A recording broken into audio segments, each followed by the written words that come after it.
ये विवाद खड़ा होने के बाद, चारों तरफ से आलोचना होने के बाद ये माफी मांगी गई है। उनको इस बात का एहसास तब तक नहीं हुआ जब तक आलोचना नहीं हुई।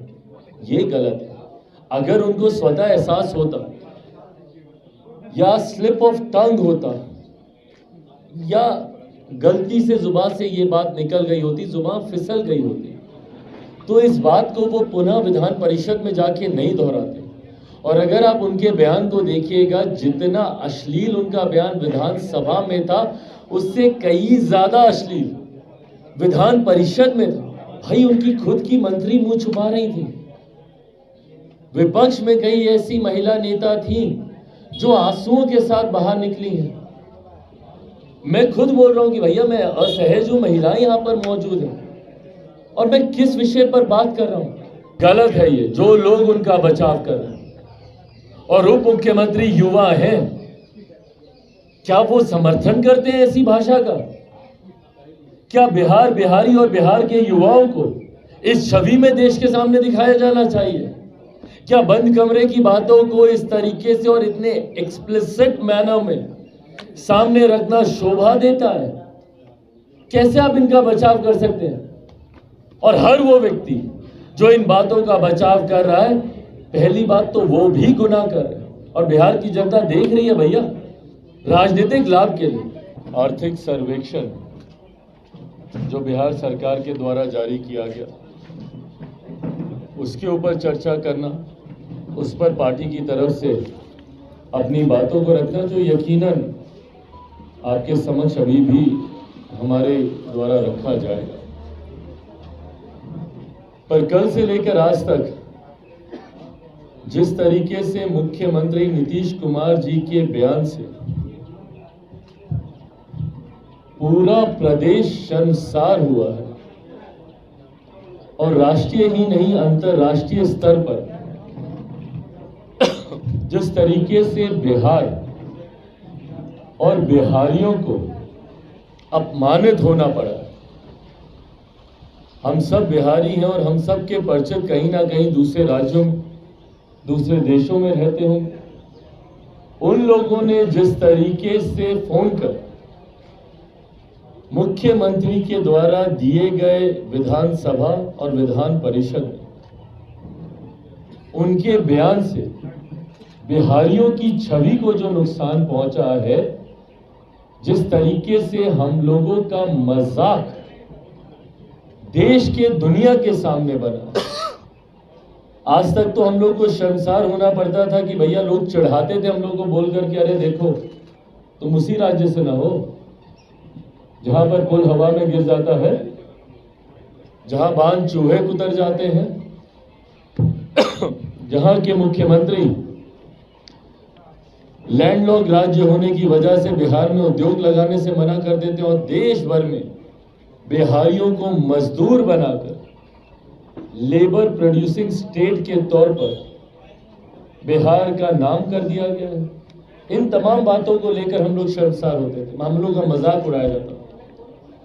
मेरे खुद के कई परिचित न्यूज चैनल पे जो मुख्यमंत्री अपनी ऐड देते हैं नली गली बनाने की, उसको लेकर मेरे खुद के कई परिचित आकर हम लोग का मजाक उड़ाते हैं। जब चैनल्स पे ऐड चलती है और दिखाया जाता है कि भैया शहर से आया हुआ लड़का खुश हो जाता है, क्यों? क्योंकि हमारे गांव में नली बन गई, तो लोग हमसे पूछते हैं कि भैया आज भी तुम्हारे राज्य में एक नली का और एक गली का बनना इतनी बड़ी उपलब्धि है कि उसके लिए तुम लोग ऐड निकाल रहे हो। कौन बात करेगा आईटी जॉब की, आईटी सेक्टर की? कौन बात करेगा हायर एजुकेशन की, एजुकेशनल इंफ्रास्ट्रक्चर की, या बेसिक इंफ्रास्ट्रक्चर डेवलपमेंट की? पर आज तो उन सारी बातों को पार करते हुए जिस तरीके से हम बिहारियों का मजाक मुख्यमंत्री नीतीश कुमार जी के निंदनीय, अशोभनीय, अश्लील बयान की वजह से जिस तरीके से आज हम लोग का मजाक उड़ाया जा रहा है, इसकी कल्पना कम से कम किसी बिहारी ने नहीं की। गलत वे में ना लिया जाए। मैं किसी को चिढ़ाने के लिए, किसी को हीन भावना से और आज की तारीख में भैया मानसिक स्वास्थ्य को लेकर चर्चाएं शुरू हुई हैं और ये होनी चाहिए, ये छुपाने वाली बातें नहीं है। कितने बड़े बड़े एक्टर्स हैं जो खुलकर अपने मानसिक स्वास्थ्य की आज की तारीख में चर्चा कर रहे हैं। और ऐसे में अगर मेरे मुख्यमंत्री भी किसी ऐसी मानसिक बीमारी से ग्रस्त हैं या संभवतः शारीरिक बीमारी से जिसका असर, जिसका दबाव उनके दिमाग पर जा रहा हो, उस पर चर्चा होनी चाहिए। और ये जिम्मेदारी उनकी पार्टी की बनती है और एक बिहारी होने के नाते बिहारियों का अधिकार है इस बात को जानने का कि क्या गलत है हो रहा है हमारे मुख्यमंत्री के साथ। क्यों इस तरीके से रह रहकर उनके स्वास्थ्य को लेकर बाहर में अफवाहें सामने आ रही हैं। और अगर उसमें 1% की भी सच्चाई है तो सिर्फ राजनीतिक लाभ के लिए इन बातों को छुपाए जाना और एक व्यक्ति को बीमारी में और ढकेलते जाना कहीं से भी जायज नहीं है। उनके आसपास के उनके शुभचिंतक जितने भी हैं, मैं उनसे आग्रह करूंगा भाई, अगर जरूरत है तो इलाज कराएं। और आज की तारीख में मानसिक स्वास्थ्य कोई शर्म की बात नहीं है, कोई छुपाने की बात नहीं है, उस पर चर्चा होनी चाहिए। और जरूरत है तो मुख्यमंत्री का इलाज कराया जाए।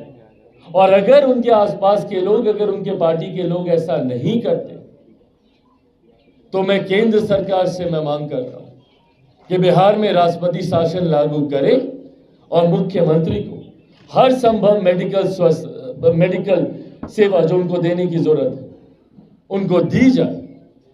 इस तरीके से एक व्यक्ति को आप बीमारी में और नहीं ढकेल सकते। संभवतः उनके आसपास के लोग ये नहीं समझ पा रहे होंगे और जो व्यक्ति खुद ऐसी बीमारी से ग्रस्त है वो भी नहीं समझ पाता इस बात को। ऐसे में वो इलाज कराएं, पर उनके इस बीमारी का नुकसान पूरे प्रदेश को हो ये भी उचित नहीं है। आज की तारीख में जब चर्चा हम लोगों को आर्थिक सर्वेक्षण पे करनी चाहिए, जब देश को इस बात की, हमारे प्रदेश को इस बात की चिंता करनी चाहिए कि मात्र 7% लोगों पर इस सर्वेक्षण के आधार पर बोझ है पूरे बिहार को चलाने का। शिक्षा को लेकर जो आंकड़े सामने आए, क्या क्या क्या उन आंकड़ों में दर्शाया गया कि मात्र 7% ग्रेजुएट है। तो सोचिए 7% लोगों पर पूरे प्रदेश की आबादी का बोझ है कि इस प्रदेश को कैसे आगे लेकर जाए। और इसके बाद जिस तरीके से गरीबी के आंकड़े इन्होंने सामने रखे, मुख्यमंत्री अनुसूचित जाति, जनजाति, पिछड़ा वर्ग की चिंता करते नहीं थकते। और क्या दर्शाते हैं आंकड़े कि किस तरीके से अभी भी गरीबी का स्तर सबसे ज्यादा इन्हीं लोगों में है। आने वाले दिनों में अनुसूचित जाति, जनजाति को लेकर एक बड़ा कार्यक्रम मुख्यमंत्री आयोजित कर रहे हैं ना। क्या बताएंगे उनको कि आप लोगों को गरीब रखने के लिए हम लोगों ने एक के बाद एक नीतियां बनाई और उसमें हम सफल हुए। इसीलिए आज हम गर्व से कह सकते हैं कि एक बड़ी आबादी अनुसूचित जाति, जनजाति की गरीबी रेखा में। क्या बताएंगे पिछड़ा वर्ग के लोगों को कि भाई हमने सिर्फ कुछ जातियों को लाभ देने के लिए पिछले 33 साल से ऐसी नीतियां बनाई कि सिर्फ कुछ जाति आप में से निकलकर आगे बढ़ जाए और जो शोषित है वो वहीं के वहीं रहे। आज भी वंचित वर्ग वही है जहां आजादी के वर्ग था।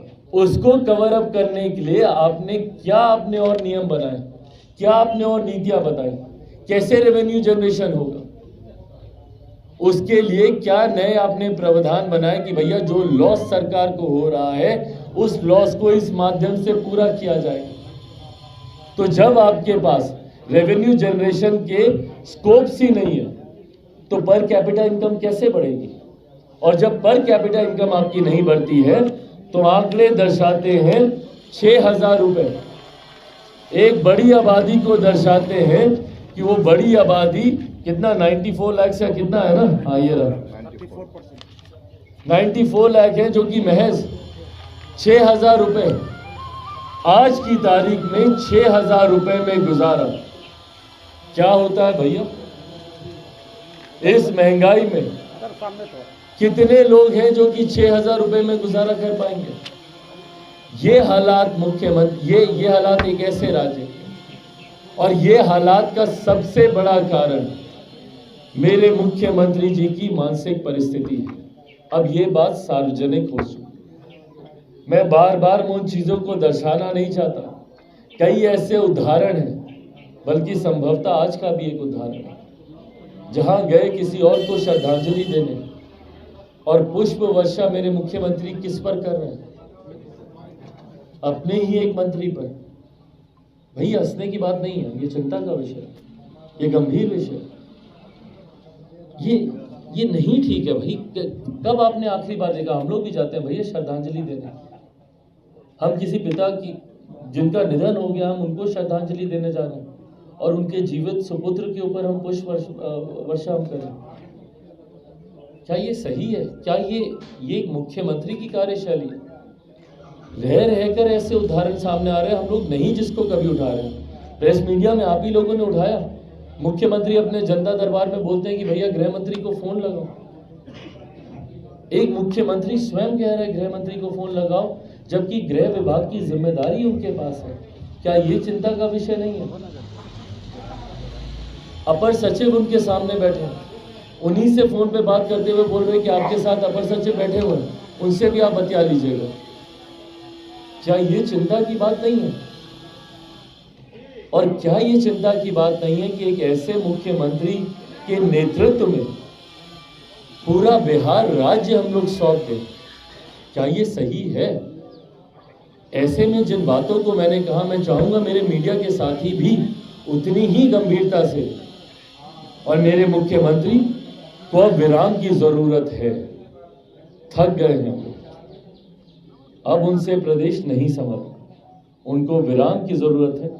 मैं उनके स्वास्थ्य के प्रति जहां एक तरफ चिंता प्रकट करता हूं अपनी पार्टी की तरफ से, उनके जल्द स्वस्थ होने की भी मैं कामना करता हूं। मैं चाहूंगा वो देश विदेश जहां जाकर अपना इलाज कराना चाहें, पर इसको गंभीरता से लें। उनके साथी सहयोगियों से पुनः आग्रह करूंगा कि उनके स्वास्थ्य की चिंता करें, उनको स्वास्थ्य लाभ जल्द से जल्द दिलाएं। और केंद्र सरकार और महामहिम राज्यपाल जी से आग्रह करूंगा कि उनकी इन परिस्थितियों का स्वतः संज्ञान लेते हुए केंद्र के प्रति, केंद्र के पास वो रिपोर्ट भेजें, और केंद्र के माध्यम से बिहार में राष्ट्रपति शासन लगाया जाए।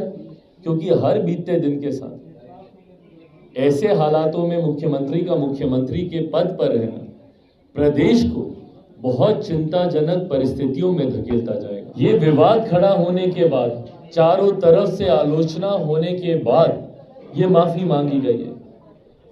उनको इस बात का एहसास तब तक नहीं हुआ जब तक आलोचना नहीं है। ये गलत है। अगर उनको स्वतः एहसास होता, या स्लिप ऑफ टंग होता, या गलती से जुबान से ये बात निकल गई होती, जुबान फिसल गई होती, तो इस बात को वो पुनः विधान परिषद में जाके नहीं दोहराते। और अगर आप उनके बयान को देखिएगा, जितना अश्लील उनका बयान विधानसभा में था, उससे कई ज्यादा अश्लील विधान परिषद में था। भाई उनकी खुद की मंत्री मुंह छुपा रही थी। विपक्ष में कई ऐसी महिला नेता थी जो आंसुओं के साथ बाहर निकली हैं। मैं खुद बोल रहा हूं कि भैया मैं असहज हूं, महिलाएं यहां पर मौजूद हैं, और मैं किस विषय पर बात कर रहा हूं। और मुझे नहीं लगता देश के इतिहास में कभी भी किसी मुख्यमंत्री तो छोड़ दीजिए, किसी नेता की ऐसी भाषा को लेकर हम लोगों ने कभी चर्चा की हो। मैं अपने परिवार में ये बात नहीं कर पा रहा हूं। मैं आज मेरे परिवार के लोग जब ये प्रेस कॉन्फ्रेंस देखेंगे, तो मैं उनको बताऊंगा कि मैं किस विषय पर मैं ये प्रेस कॉन्फ्रेंस में कर आया हूं। ये शर्मनाक है और एकदम अक्षम्य है, इसकी माफ। और हमारे प्रदेश का मुख्यमंत्री भाई, जो प्रदेश अपने संस्कारों के लिए जाना जाता है, हम उस प्रदेश से आते हैं जहां पर हम अपने पिता के सामने नजरें मिलाकर बात नहीं करते। हम लोग उस प्रदेश से आते हैं जहां दिन में 4 बार अपने माता पिता दादा दादी के घर से निकलते, घर घुसते वक्त हम लोग पहुंच चुके हैं। हम लोग उस प्रदेश से आते हैं जहां घर के बड़े जब तक खाते नहीं, हम लोग बैठते नहीं हैं। हम उस प्रदेश से आते हैं जहां छोटे बच्चों तक को आप करके हम लोग बात करते हैं, बेटा आप खाइएगा, आप खा लिए। उस राज्य का मुख्यमंत्री इतनी अश्लील भाषा का इस्तेमाल बिहार की विधानसभा में करते हैं। और एक बार के लिए भैया हम मान लेते हैं क्योंकि आज मुख्यमंत्री अपनी ही निंदा कर रहे हैं अपने बयान को लेकर, खुद बोल रहे हैं कि हमको शर्म आ रही है, माफी मांग रहे हैं, पर नहीं, ये कोई हल्के में दिया गया या जुबान फिसलने वाला ये बयान नहीं। अगर ये बयान होता तो पुनः इसको विधान परिषद में दोहराया नहीं जाता। ये सोचा समझा बयान, और वो इस बयान को मानते थे कि वो सही बोल रहे हैं। भाई वो समय था ना उनके पास अपनी गलती को समझने का, विधानसभा से विधान परिषद में जाते वक्त, और विधान परिषद में तो और बुरे तरीके से बोला गया ये बयान है। विधानसभा में तो फिर भी उन्होंने कुछ कवर अप करके अपने बयान को कहा, विधान परिषद में तो जिस एक्सप्लिसिट वे में उन्होंने इस बयान को दिया है, आप सुन नहीं सकते ये बयान। कल सोचिए हमारी परिस्थिति घर पर, भाई हम राजनीतिक परिवार से आते हैं, हर कोई, हमारी माँ बहनें, हर कोई जानता है कि राजनीति में क्या चल रहा है। हम लोग एक कमरे में बैठकर इस बयान पे हम लोग चर्चा नहीं कर पाए, हम लोग बोल नहीं पाए एक दूसरे को कि भाई ये क्या बयान दिया है। एक प्रदेश का मुख्यमंत्री ऐसी भाषा का इस्तेमाल करता है कि आप घर परिवार के लोगों के साथ आप उसको बोल नहीं पाए। आज हम इतने असहज हैं, हमारे आसपास महिलाएं मौजूद हैं, और हम एक कैसे बयान पर हम लोग चर्चा कर रहे हैं। इतने न्यूनतम स्तर पर बिहार की राजनीति को मुख्यमंत्री नीतीश कुमार जी ने लाकर खड़ा कर दिया, और इससे बहुत बड़ी चिंता खड़ी होती है।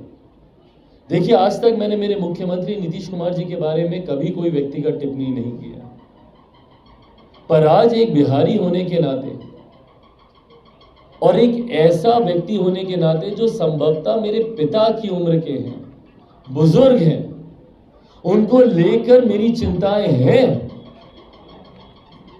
आज पहली बार मुझे लगता है कि संभवतः उनको लेकर जो आम बोलचाल में जो चर्चाएं चल रही हैं, जिनको अभी तक मैं र्यूमर्स मानता था, अफवाहें मानता था, पर क्या वो बातें सही में सत्य हैं? क्या सही में उनके स्वास्थ्य को लेकर, मानसिक शारीरिक मुझे नहीं पता, पर क्या चिंता होनी चाहिए? होनी चाहिए। इनके इस बयान से साफ जाहिर है कि संभवतः वो किसी एक ऐसी बीमारी से ग्रस्त हैं जिसका इलाज उनको कराना चाहिए, और ये चिंता मेरी जितनी मेरे मुख्यमंत्री को लेकर है व्यक्तिगत तौर पर, उतनी ही चिंता मेरे प्रदेश को भी लेकर है। भाई हम अपने प्रदेश को एक ऐसे व्यक्ति के हाथ में नहीं छोड़ सकते हैं जिनका मानसिक स्वास्थ्य ठीक नहीं है। गलत है ये, गलत है ये जो लोग उनका बचाव कर रहे हैं।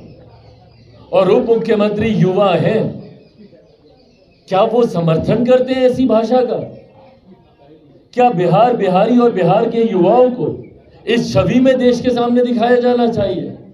क्या बंद कमरे की बातों को इस तरीके से और इतने एक्सप्लिसिट मैनर में सामने रखना शोभा देता है? कैसे आप इनका बचाव कर सकते हैं?